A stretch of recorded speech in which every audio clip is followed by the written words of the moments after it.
Yeah, clear skies, and you know what that means? High pressure. Usually with high pressure we have downward motion, subsidence, and drier air, and indeed that's the case. Let's check out the surface chart and we'll go ahead and visualize that. And there it is. We see the high pressure covering Texas, Arkansas, and Missouri. Looks like the center of that high is over eastern Arkansas. 1025 millibars. That's a pretty strong high pressure system for this time of year. Usually we're shifting into a summer pattern, and that's where the Bermuda High becomes dominant. We're going to talk a little bit about that in just a few minutes. But let's cover what's going on around the rest of the country. We've got cold air coming down from Canada. 30s and 40s up there in Manitoba and Ontario. Let me just pan this up and you can get a look at that. Yep, winter is not quite over for some areas. That's a fresh outbreak of polar air driving south into the Great Lakes. And then down in the northeastern U.S., we've got kind of a weaker front passing through that area, shifting the winds around and dropping the temperatures in upstate New York from 90 down into the mid-70s. There's a warm front out ahead of it, and I may have drawn that a little bit too far south. And there's a reason for that. 81 degrees at Montreal. So the warm sector may be extending up in that area just a little bit. And another factor, the 300 millibar winds. So if I outline the jet stream location, it's going to run about like that. A second branch across Manitoba and Minnesota. Then you can see the axis of that jet runs across Toronto, up north of Montreal, and up to Quebec. That's indicating that the strongest gradient in the vertical, the strongest temperature gradient, is concentrated in that area. And normally we find the surface lows very close to or just south of that jet axis, which puts it in northern New York or Canada. Well, I had a triple point out here in the New York area. That may be a little bit too far south. So seeing that, it may make me reconsider things just a little bit. So I might be inclined to put the front up north like that, or if the data supports it, I could bring the warm front closer to the Ontario area and then draw the front south. So we're probably kind of in between those solutions today. And you can see that secondary jet up there in Manitoba and Minnesota. It's being supported by this surface front right here. Almost 80 degrees there in North Dakota, contrasting with 40s up in Winnipeg. So quite a contrast there. And off in the west coast, kind of a quiet day. Looking at the San Joaquin Valley, looks fairly normal for this time of year. And the heat low building across Arizona and some of it extending well up into the Great Basin area where we've got a hot day in place. Now we're going to talk about a feature that we often see in June, the subtropical high. We don't really see that on this chart because this has been kind of an anomalous year. We've had a lot of cold air being produced across North America, and so looking offshore, we only see a modest increase in high pressure. It is there, See that 1019.8 contrasting with 1014, 1012, 1015 inland. So, yeah, pressures are definitely higher offshore. We do have a more vivid case out in the southeastern U.S. And we see that ridging right there, 1026, 28 millibar high, contrasting with 1020 inland.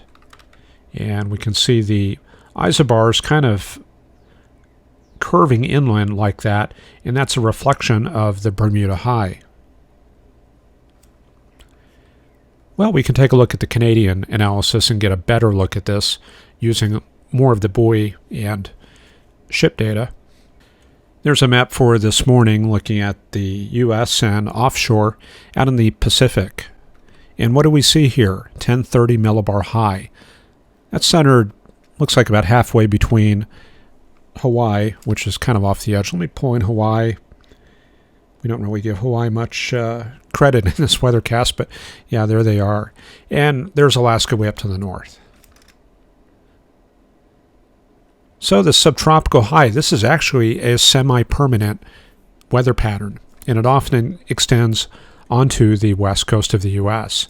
Not so much this year, and you can see how stormy it is. There's a couple of lows offshore in this other occlusion. Well, I'm not sure that's an occlusion. That's probably an active frontal system there. But what this does show is, you take the regular clockwise circulation around a high, and then we've got these lows, these heat lows inland, being driven by strong solar heating. That has a counterclockwise flow, and you can see that there's a very strong polar to equator flow, north to south. So you get all this flow from north to south, and that's one of the defining characteristics of the subtropical high on the west coast. Another defining characteristic is stratocumulus. So we're taking a look at the same area off the Pacific coast, and don't worry too much about this. This is all high cloud, altocumulus and cirrus. What we're looking at is actually this stuff right here. See how it's kind of a dull gray? This is infrared imagery, and since it's dull gray, its temperature is pretty close to the land masses. So we're talking temperatures around 40 or 50 Fahrenheit, maybe 60. It's picking up the top of a low cloud layer. This is all stratocumulus. Let's take a closer look on visible imagery. And there it is. What's interesting is, you look to the top there, you can see trails left by ships passing through the area. It's a very stable pattern, and artifacts like that tend to persist for quite a long time. Let's animate that, and you can see what's going on there. This is hours and hours of imagery, and yeah, those smoke trails. Basically, they're seeding the low cloud layers with nuclei, and you get that condensation developing. So, lots of stratocumulus layers. Where does that come from? Well, let's take a look at the East Pacific. This is thanks to Weather Nerds, and we're looking at the coastal areas off the California and Mexico coast. What do we see here? Well, strong northerly flow with cold current and upwelling. That's going to mean significant cold air advection. And when we have cold air advection taking place, that trends us towards a warm over cold scenario. And if you go back to your basics, that always means a stable situation. Let's drop the cursor right there and look at a sounding. This is right over the ocean there, and you can see the skew-t showing cold air beneath a huge layer of warm air. Now, this is probably more representative of the environment. This is all subtropical air. It's this cold air here that is really helping to put the inversion in place.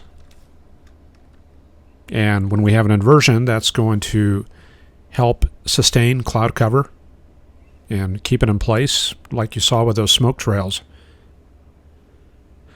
One aspect of extensive stratiform clouds like this with dry air above is that they tend to radiate a lot of incoming radiation back to space. And that produces cooling in the layers beneath. So that in itself helps sustain the presence of the inversion and keeps this stratocumulus in place. The cold air advection and cooling, that helps reinforce the subtropical high itself. And that gets into an interesting aspect of feedback. This is from a 2005 paper by Miyasaka and Nakamura showing the hypothesized mechanics of the subtropical high. So we just talked about the cold stratocumulus offshore that helps to maintain that high there, and you can see the marine stratus produces radiational cooling, which helps augment that. Once we get the strong solar heating in places like California, Nevada, Arizona, and New Mexico, that mechanism kicks in and amplifies the thermal contrast between the high offshore and the low that's inland, which strengthens the wind and gets all these processes going with renewed vigor. And we produce more of that marine stratus, and the whole thing just kind of intensifies in a big feedback loop. And that's thought to be the reason why these subtropical highs tend to intensify during the summer. This shows where we typically find those subtropical highs. There's North America, there's the Pacific, and there's the Atlantic. And shaded in here is the large North Atlantic subtropical high. It's sometimes abbreviated NASH for North Atlantic subtropical high. And we also have the Pacific high. There it is right there. Now, as we explained, the eastern sides of these highs tend to be cold, with significant stratocumulus, cold air advection. On the other hand, the western side tends to be kind of unstable. There's warm air advection there and cumulus, and as you are all too aware, that tends to be a favored track for tropical cyclones.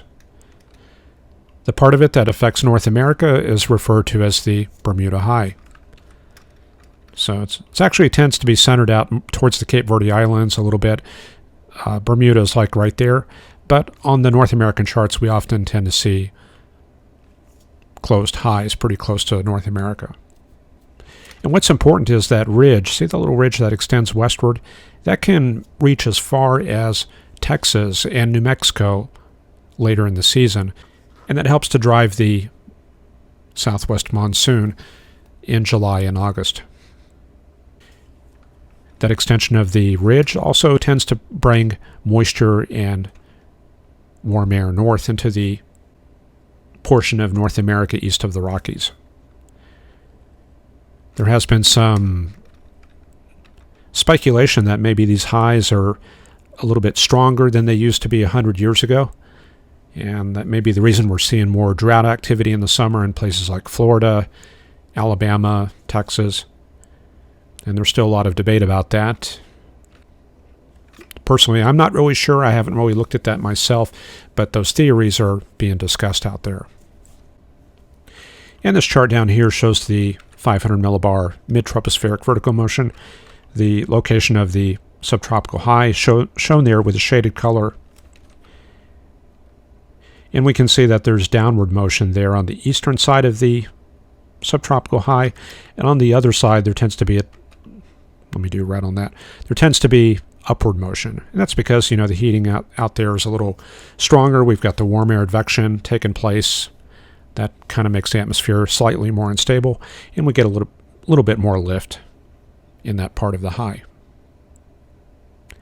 And this is climatology-based locations, and you can see that Atlantic high is centered usually about 40 degrees west. The Pacific high tends to be centered about 150 west.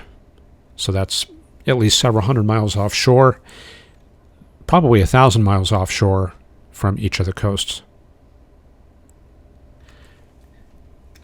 And there's a look at the upper level winds, 250 millibars, that's the top of the troposphere. The black lines are ice attacks, and you can see the polar jet way up to the north. This is an interesting look at how it looks in July. It's usually up there in the north along the U.S.-Canada border. Not really any evidence of the subtropical jet, and you can see the subtropical high is pretty much part directly underneath the subtropical ridge. See that little lull of low wind velocities? And there's another little lull right there. That marks the location of the upper level subtropical ridge. And those two tend to be tied together, and they often kind of move synchronously to some extent.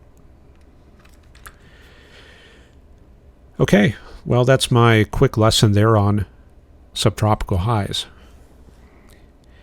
And if you want to see evidence of how persistent they are, let's look at the next 20 days. Now, right here off the British Columbia coast to Alaska, we've got migratory low-pressure systems moving west to east, and there is the subtropical high. I'm going to run this all the way through to 340 hours. And look at how persistent that subtropical high is while the low-pressure areas just kind of come and go. So that little puppy is going to be with us for quite a while. And by the time we get to the end of the run in late June 26th there, 1034 millibar subtropical high off the Oregon coast, and giving us that very strong northerly flow along the coastline. Okay, then for a look at the week ahead, I don't want to make this too fancy. I think the emphasis should be on education. We need to kind of get into more topics, especially as we get into the stagnant weeks of summer here. So let's take a look at what's happening for tomorrow. High pressure across northeast Texas up to Illinois, and that's all part of a big ridge extending all the way to Manitoba. So you can kind of consider all this kind of a big dome of high pressure covering much of the central and part of the eastern U.S. And you can also see the cold air advection moving into the eastern Great Lakes and east coast there. Also, looks like an upper level low off the California coast. There it is, lurking offshore.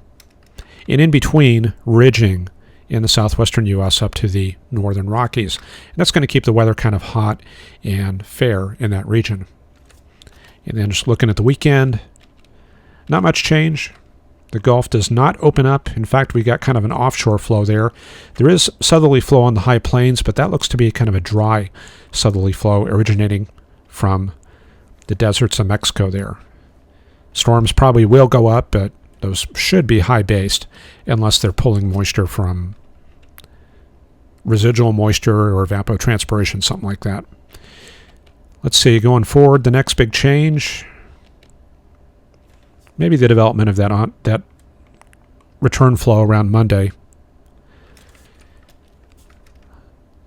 There's the remnants of a frontal system. Looks like it's coming through the northwestern U.S., and it looks kind of like a boring week ahead, at least for Texas there.